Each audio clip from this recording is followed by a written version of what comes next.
Bom dia a todos. Obrigado por participar da nossa divulgação de resultados do terceiro TRI de 2021. Eu sou Gabriel Catalani, diretor de Relações Investidores. Nós temos o Rodrigo Barbosa, presidente e CEO, Kleber Cardoso, CFO, e ambos irão apresentar hoje. Enquanto isso, vocês podem enviar as suas perguntas no chat, no Zoom, e após a apresentação, o Rodrigo e o Kleber responderão todas as perguntas. A apresentação e os documentos dos resultados do terceiro TRI já estão disponíveis no nosso site de Relações com Investidores e vocês poderão acessá-los de lá. E também a gravação dessa apresentação também estará disponível ao final do dia no nosso site. Agora, a palavra é sua, Rodrigo. Bom dia a todos. Obrigado, Gabriel. Obrigada a todos que estão aqui participando conosco, seja nos Estados Unidos, Brasil ou Canadá. Estamos aqui, conforme o Gabriel mencionou, para falar sobre os resultados do terceiro TRI.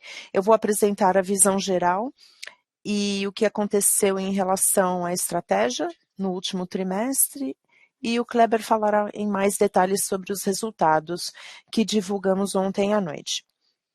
Também quero convidar a todos, no mesmo horário, quarta-feira que vem, 8 horas, horário Eastern Standard Time, ou 10 horas, horário de Brasília, no nosso Aura Investor Day, onde a gente vai falar sobre estratégia de forma mais ampla, operações e ESG. Então, por favor, junte-se a nós. Na próxima quarta-feira teremos muitas informações e insights para compartilhar com todos vocês. Podemos, então, começar, Gabriel? Mais uma.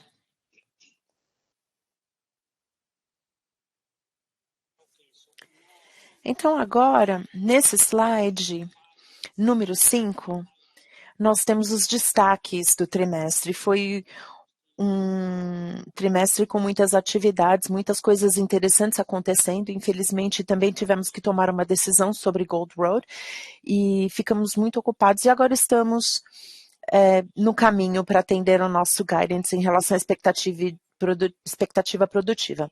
Apesar de termos uma produção um pouco mais baixa comparado ao segundo TRI, esse ano estamos num TRI forte, onde quebramos recordes novamente nos últimos 12 meses, alcançando 260 mil onças como produção anual, e entendendo que agora, no quarto TRI, estamos no caminho para termos a maior produção num trimestre do ano.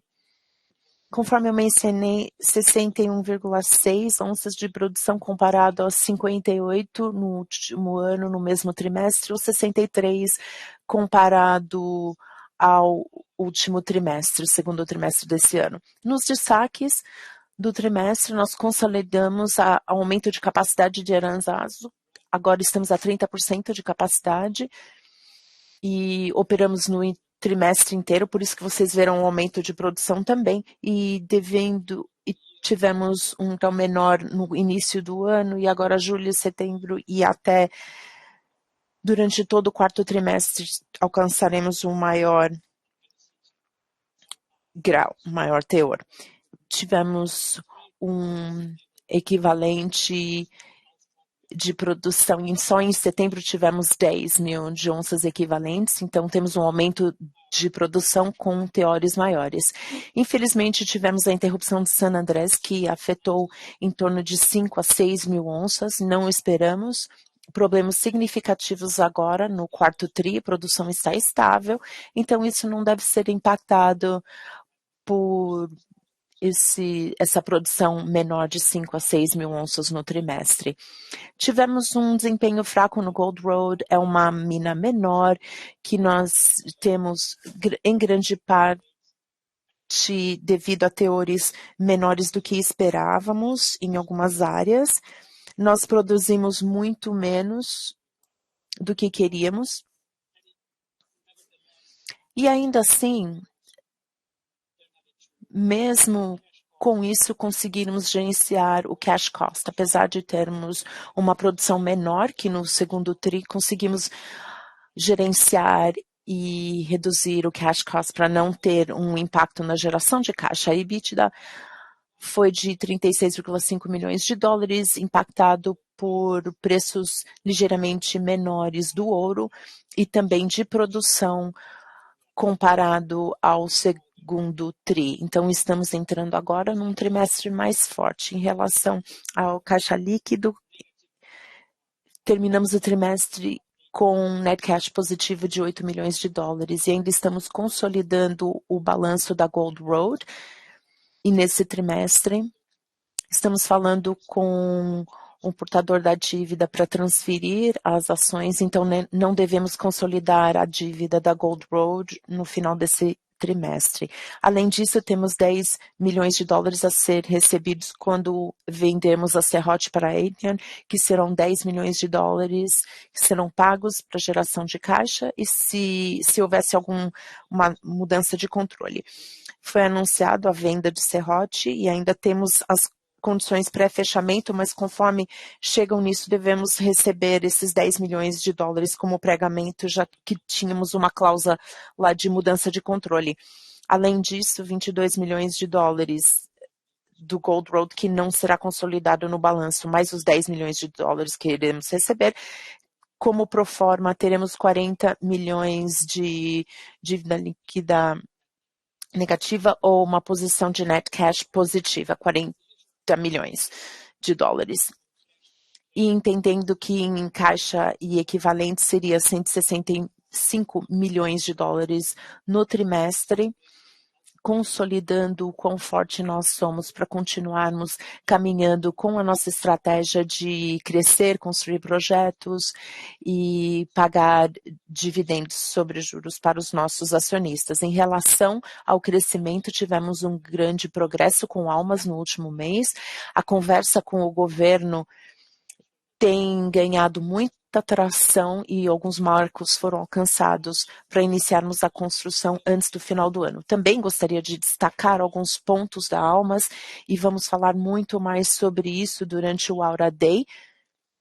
Almas e Matupá realmente estão muito maiores comparado a outros projetos no mundo em relação ao retorno e gestão de risco. Estamos investindo 75 milhões de dólares em Matupá e temos o valor presente líquido de 134 milhões e pode chegar a 4 vezes comparado ao valor investido de valor presente líquido. Isso nos dará um payback muito rápido, 1,7 anos, uma vez que a produção inicie, isso recuperará o caixa rapidamente, que nos manterá a um índice de alavancagem muito bom, muito baixo. Então, se utilizarmos a TIR com os preços do ouro atuais e essa alavancagem de 50%, mais de 100% de TIR em dólares americanos durante toda a vida útil da mina, que é de 16 anos, sem incluir, e vamos falar mais sobre isso no Aura Day, sem incluir as vantagens que podemos ter desse projeto. Ela será completamente flexível para aumentar a capacidade, porque acreditamos que podemos encontrar mais ouro e maiores teores e faremos esses investimentos quando entrarmos no fluxo de caixa, que é a questão de fluxo de caixa em relação às políticas. Em relação à política e gestão de risco, Matupá é um outro projeto que acabamos de lançar, a avaliação econômica, é um projeto muito interessante. No início desse ano, tivemos 2 decisões para tomar, 2 opções, ou investiríamos na geologia para expandir recursos e reservas, ou investiríamos nosso tempo e esforço para converter recursos em reservas, o que nós já temos, e fazer o projeto funcionar. Optamos pelo segundo, vamos construir o mais rápido possível para aí sim aumentar a vida da mina. Esse projeto tinha 340 mil onças de recursos comprovados e prováveis, estamos convertendo em reserva para iniciar todo o licenciamento e construção até o final do próximo ano.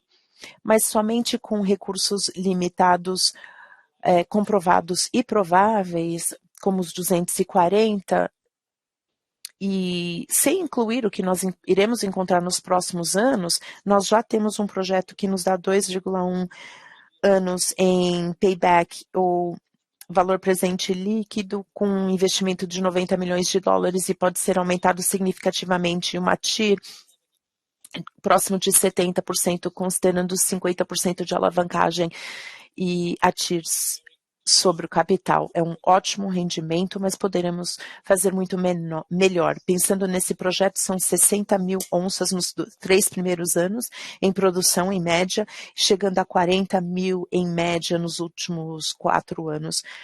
Então, nos últimos 4 anos, somente 40 mil onças de produção, porque nós não investimos em relação ao capital para procurar mais ouro, e sabemos que outros alvos significativos existem e iremos fazer isso, como tem um payback no curto prazo, já é financiável, então iremos fazer todos esses novos investimentos em geologia conforme entramos no fluxo de caixa da mina. É um projeto incrível que podemos oferecer aos nossos acionistas. Como um evento subsequente, nós anunciamos a decisão de parar de investir na Gold Road.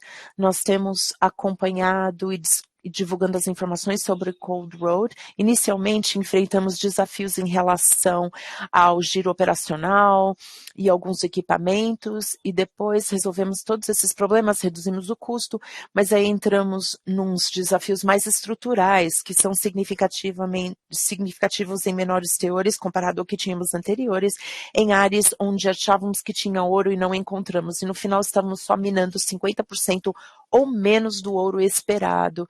E apesar de acreditarmos que tem um grande potencial nesse projeto para criar novos recursos e reservas, levará tempo para amadurecer.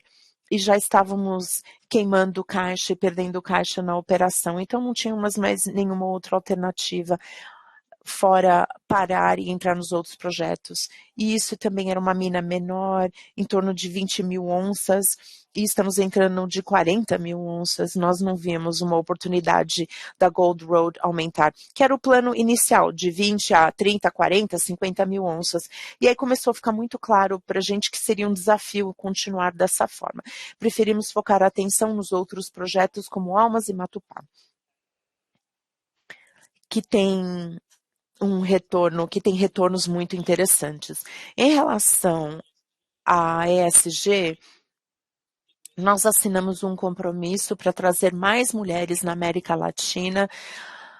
Firmamos um contrato com Women in Mine no México, no início no Brasil, agora na América Latina, para cobrir as operações de Honduras. Então, estamos trabalhando muito para atrair mais mulheres, para aumentarmos a diversidade em relação aos nossos funcionários, colaboradores. Também contratamos um gestor de inclusão.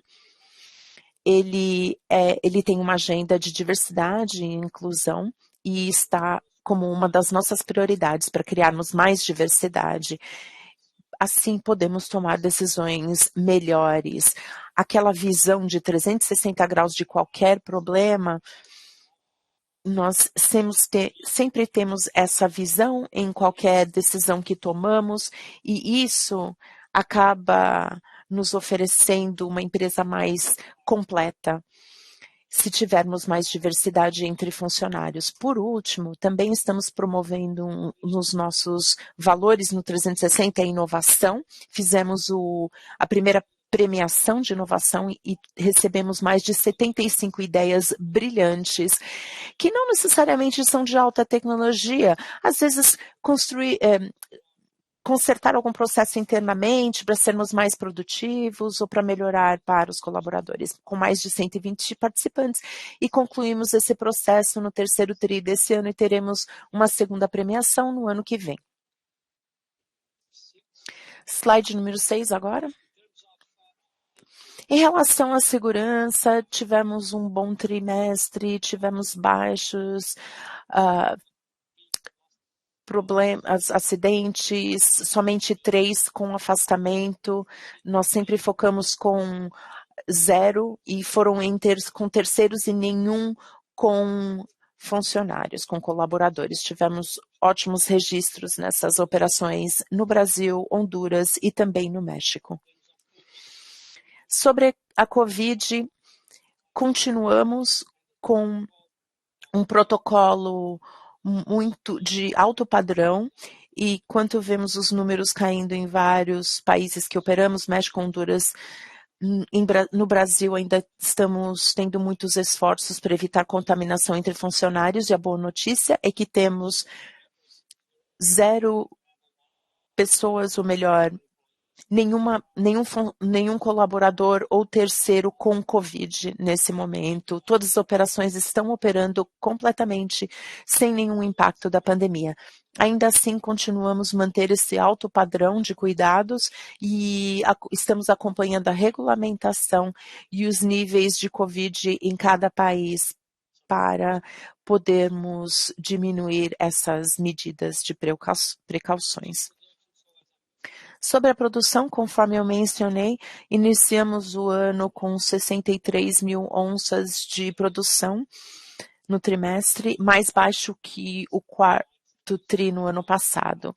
E sabemos que às vezes alcançamos altos teores, como estamos alcançando no México e Honduras, mas depois sabíamos que teria um teor menor no primeiro e segundo tri, esperávamos o terceiro maior do que foi, mas tivemos a interrupção em Honduras e alguma frustração em relação ao Gold Road. Então, o trimestre foi forte, ano contra ano, um pouco mais fraco comparado ao trimestre anterior, devido ao desafio que tivemos, mas agora estamos operando no quarto tri com um grau muito maior em Aranzanzu, uma recuperação em Honduras e uma produção gradativamente melhor no Brasil.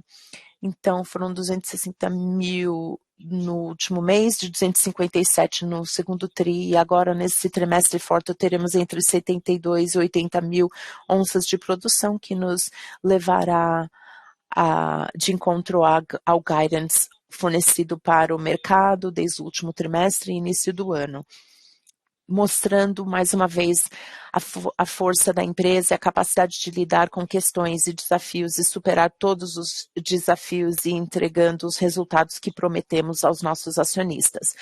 A produção por mina, vimos Aranzazu de 33 mil onças equivalentes a 37, isso também impactou um aumento de 30% de capacidade e o teor maior que tínhamos só em setembro, entrando agora no quarto tri. EPP, uma produção levemente maior comparado ao segundo tri, esperamos aumentar os teores conforme conforme temos uma produção melhor no quarto tri. Em San Andrés, é onde tivemos uma produção menor por conta da interrupção.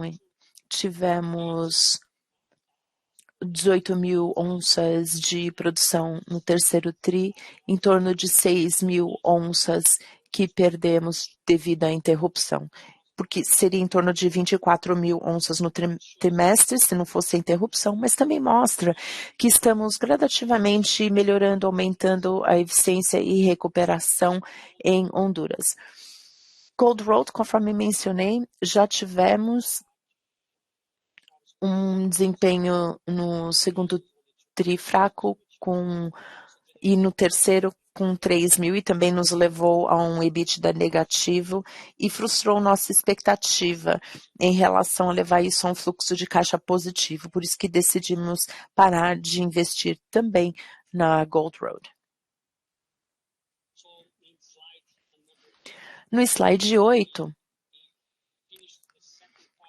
nós concluímos o segundo tri com um cash cost de $851 por onça, não incluindo Gold Road. Gold Road teve mais de $2.000 por onça de cash cost, então, assumindo que ela 42 e no terceiro TRI, apesar da produção mais baixa em Honduras, conseguimos reduzir o cash cost, alcançamos $803 por onça de cash cost, ou 846 se incluirmos a Gold Road. No terceiro TRI de 2021, tivemos um cash cost de $804, ou melhor, 803 ou 857. Acumulado 804, que é o mesmo do terceiro TRI, e se Gold Road 857, então nós não deveríamos ter um aumento de cash cost devido à operação de Gold Road, que alcançou mais de 2.000. Como vocês podem ver, 2.046 por onça de cash cost, gerando uma perda de caixa para a Aura. E o Kleber vai falar mais sobre isso, explicando o impacto disso no nosso fluxo de caixa. Sobre o nosso guidance, estamos atualizando o guidance para o mercado. No último TRI, nós tivemos um guidance de 264 mil onças e 295. Conforme entramos no último TRI, estamos diminuindo essa lacuna do guidance com o desafio que tivemos em Honduras e em Gold Road. Agora estamos diminuindo isso, mas mantendo o valor de 264. Estamos bem próximos de atender o nosso guidance no final do ano. Sobre o cash cost, nós também estamos estreitando essa lacuna.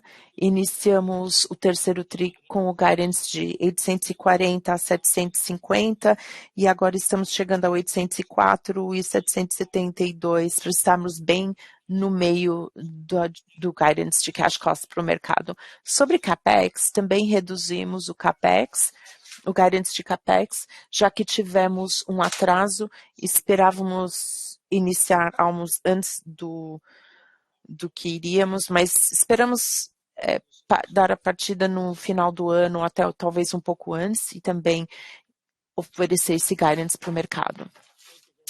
Muito obrigado. Agora eu vou passar a palavra para o Kleber. Obrigado, Rodrigo. Bom dia a todos. Eu vou mostrar um resumo dos principais resultados financeiros do trimestre. Então, no slide 11, aqui nesse slide temos um resumo dos principais dados para o terceiro trimestre do ano e também o acúmulo dos 12 meses, acumulado dos 12 meses. Conforme o Rodrigo mencionou, em geral, em relação aos resultados das operações, nós vimos uma pequena queda nas receitas e no EBITDA ajustado por conta da menor produção no trimestre de 1,5 mil onças comparado ao último TRI e também o aumento do preço de ouro. Com a produção, tivemos um EBITDA ajustado 36,5, incluindo o terceiro TRI. Quando vemos o lucro líquido, podemos ver um grande impacto de itens não caixa no trimestre. O principal que impactou foi o impairment Gold Road de 21 milhões de dólares e também outras despesas não caixa, que chegou a 7 milhões, como o câmbio e impacto de despesas que são principalmente associados a uma forte desvalorização do real durante esse TRI. Então, só para esclarecer, a desvalorização do real é positiva para o nosso negócio, reduz o nosso cash cost em reais, é positivo para a empresa, mas no trimestre, quando isso ocorre, e que tem um grande impacto no PL, porque alguns ativos nas subsidiárias brasileiras denominadas em reais, como capital de giro, ativos e outros, eles são traduzidos em dólares americanos. E aí teremos esse efeito. Aqui do lado esquerdo dos gráficos, primeiro trimestre 2020, a desvalorização do real nos impactou 29% e temos um impacto parecido naquele TRI. Se não fossem esses dois impactos, itens de caixa, teríamos 14 milhões de dólares positivo no trimestre. E por último, em relação a caixa e equivalentes e adições líquidas, 105 milhões de dólares em caixa equivalentes e com um forte aumento comparado ao segundo TRI, por conta dos procedimentos da Aura Almas. Em relação às ações líquidas, temos 18 milhões de dólares de posição líquida de caixa. E aqui uma análise pro forma, uma simulação considerando esses dois itens, o que seria a posição de caixa líquido no terceiro TRI, excluindo o Gold Road do nosso balanço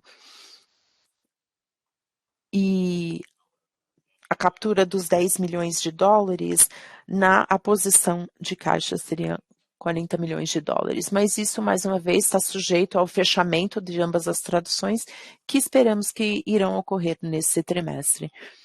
No próximo slide, temos uma análise mais detalhada de EBITDA ajustado e lucro líquido do trimestre. Já vimos 36,5 milhões de dólares, ou desculpa, 14,6 milhões de dólares, e aqui temos Aranzanzo e San Andrés de 6 e 15 milhões de dólares, respectivamente. EPP abaixo da nossa expectativa, e Gold Road negativo 2,7 milhões de dólares de EBITDA. E amortização e exaustão de acordo com o esperado e alinhado com trimestres anteriores. As despesas de imposto de renda significativa, podemos ver que foi um grande impacto. Isso associado à desvalorização do real e o impairment do Gold Road como a principal despesa do trimestre, como 21 milhões de dólares. E também lucro líquido de menos 14,6. Aqui temos uma análise da mudança na posição de net cash para a empresa, uma análise gerencial, onde isolamos o impacto de Gold Road em todos os itens apresentados aqui. Então, podemos ver no extremo direito, em vermelho, ou esquerdo, desculpe, no direito do Gold Road em vermelho, e podemos analisar os demais aspectos.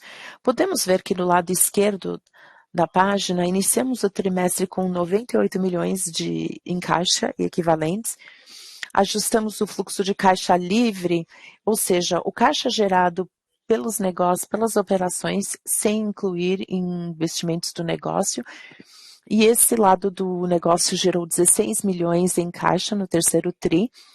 Aí temos o que chamamos de investimento para o crescimento, que é exploração, expansão e investimentos em Almas e Matupá. Tivemos um consumo de caixa de 8 milhões de dólares nesses investimentos. Outros itens, incluindo o câmbio e caixa equivalentes em 2 milhões de dólares. E captação, 69 milhões de dólares. E teríamos concluído o trimestre com 165 milhões de dólares em caixa e equivalentes, e Gold Road consumiu 8 milhões, teríamos alcançado 173, mas alcançamos 165 por conta do Gold Road. Estamos abertos para perguntas. Muito obrigada.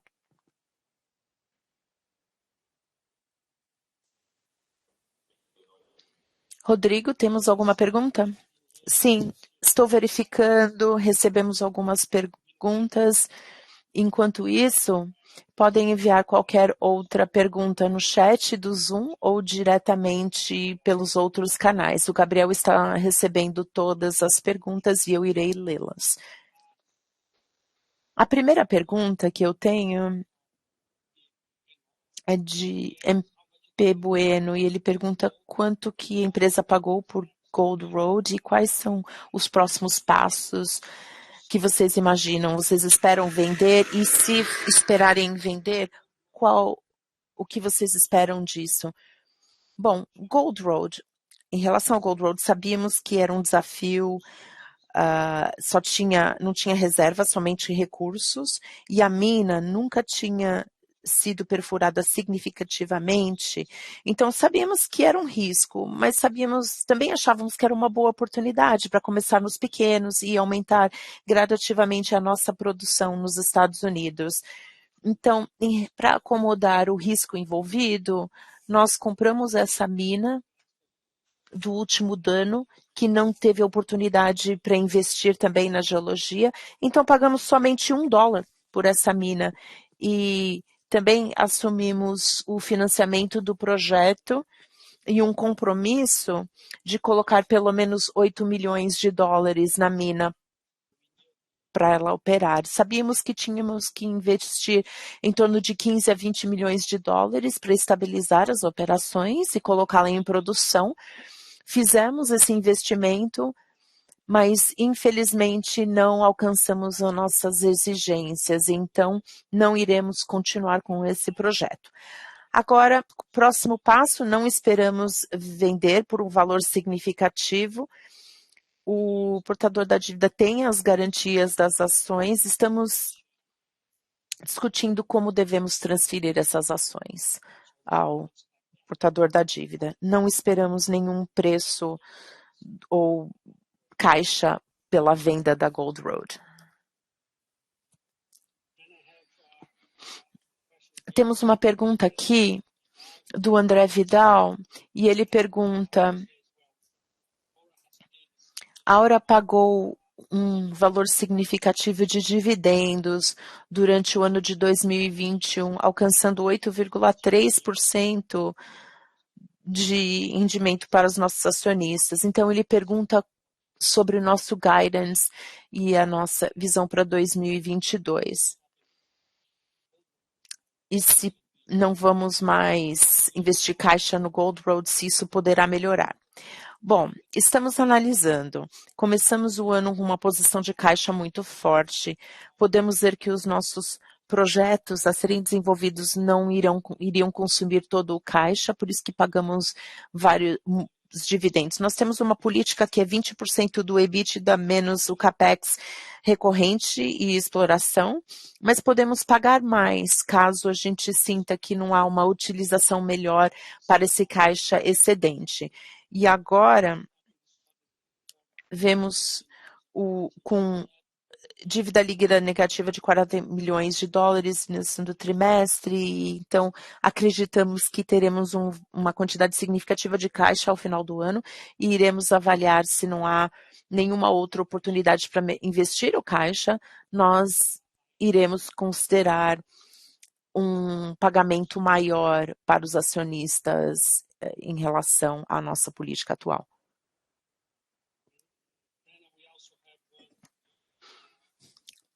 Também temos uma pergunta aqui.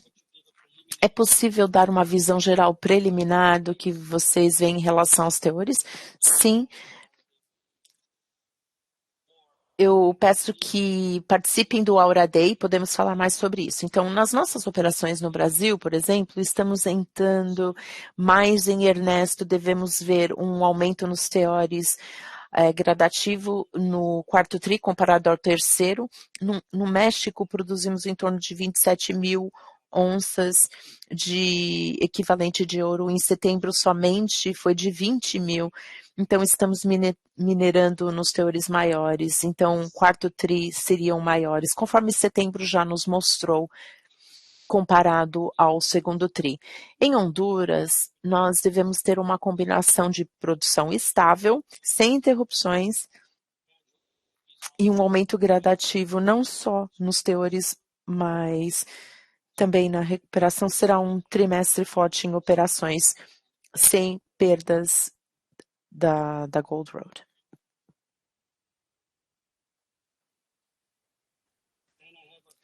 Tem uma pergunta aqui sobre Matupá.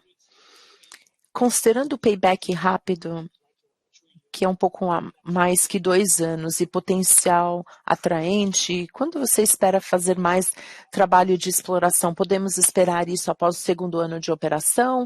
Alguma indicação sobre quantos recursos ou anos de produção poderão ser agregados à vida da mina? Matupá é uma área muito promissora, uma das áreas mais promissoras no Brasil, não só para ouro, mas também vários metais como cobre.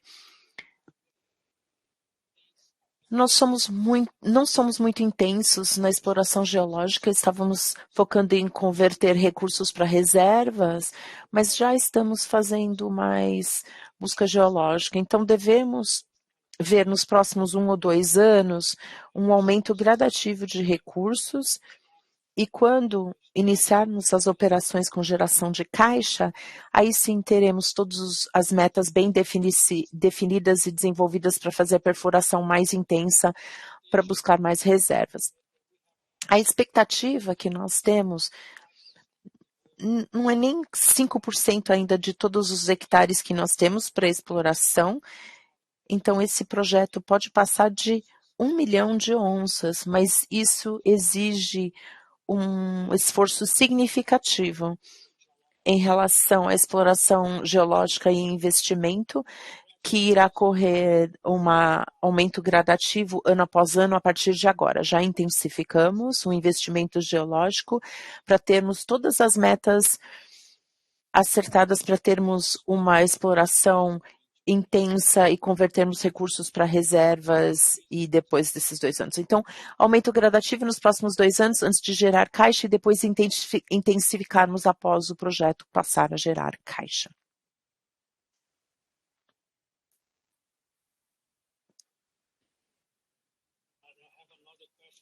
Outra pergunta do Fabiano da Nord Research.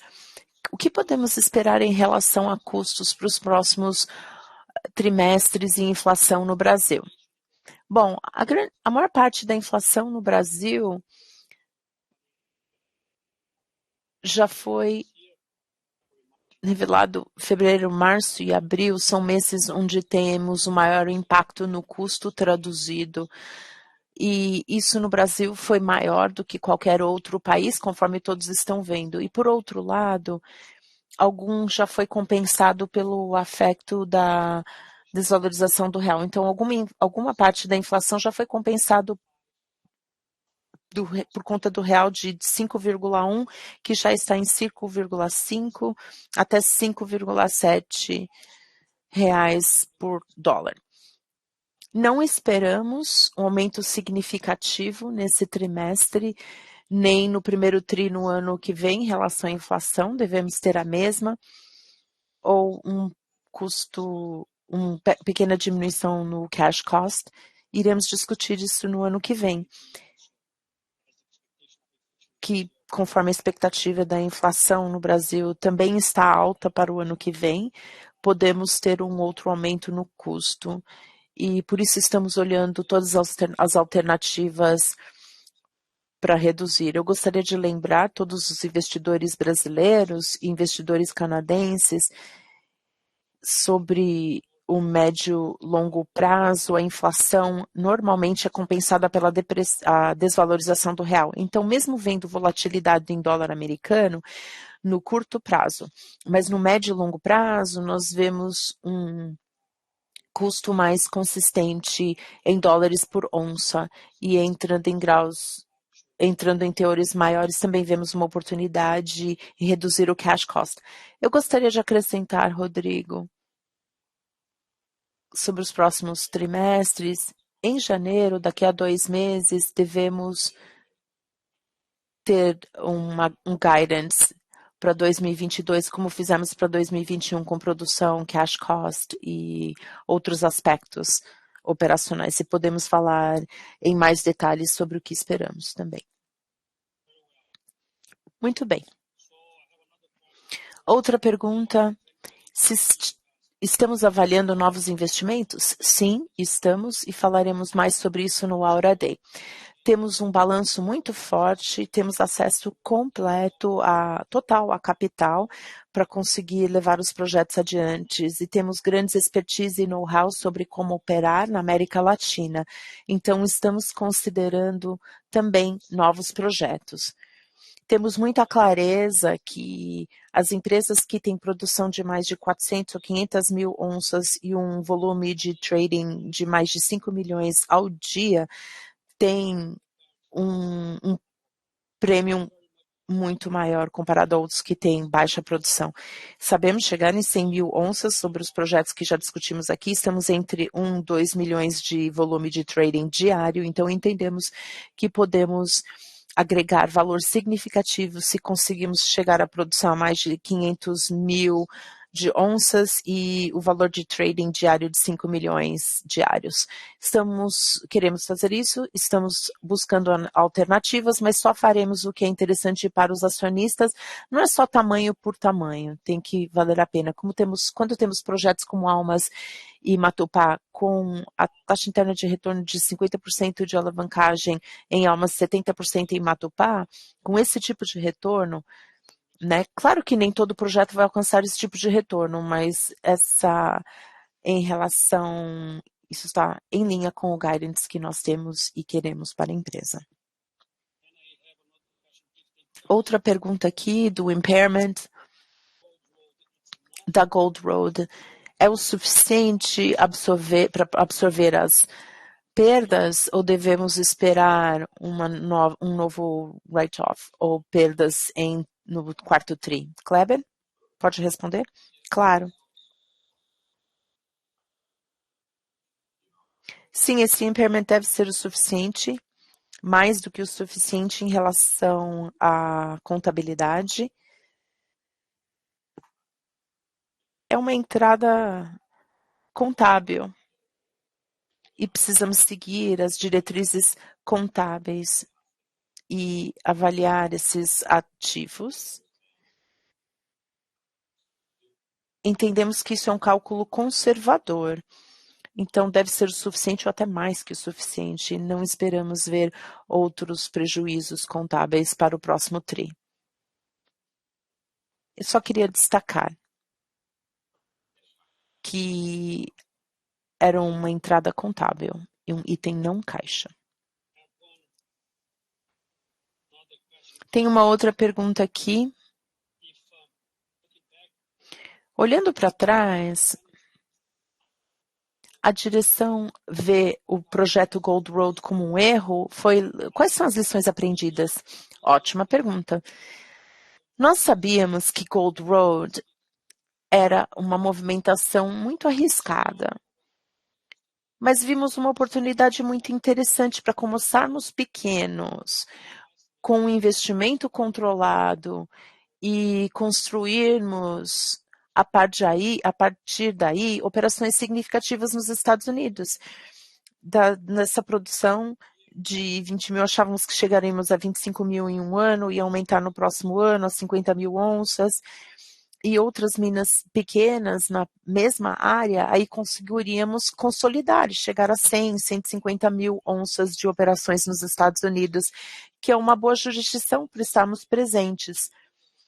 Mas sabíamos que seria uma movimentação arriscada, porque a mina não tinha reservas, só recursos.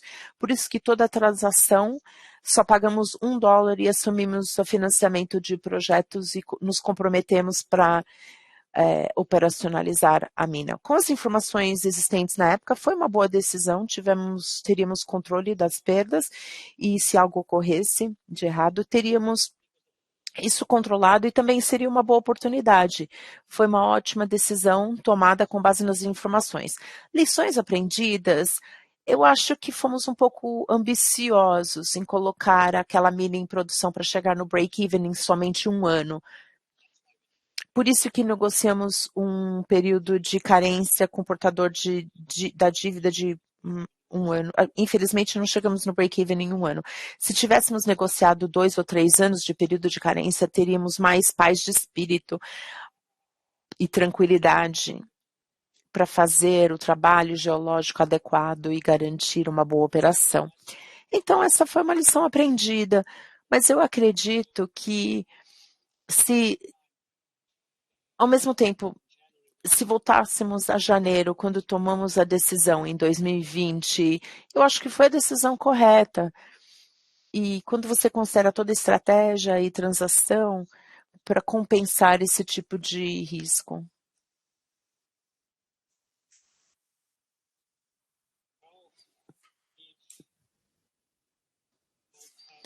Bom, acho que não temos mais nenhuma pergunta. Eu quero agradecer a todos por estarem aqui conosco. As demonstrativos financeiros da Auro estão todos disponíveis para maior entendimento. Se tiverem alguma dúvida, pode entrar em contato diretamente. O Gabriel de RI pode responder qualquer pergunta que vocês tenham. Participe na semana que vem, na quarta-feira. Temos muito a compartilhar com vocês em relação aos resultados e também a estratégia futura. Muito obrigado.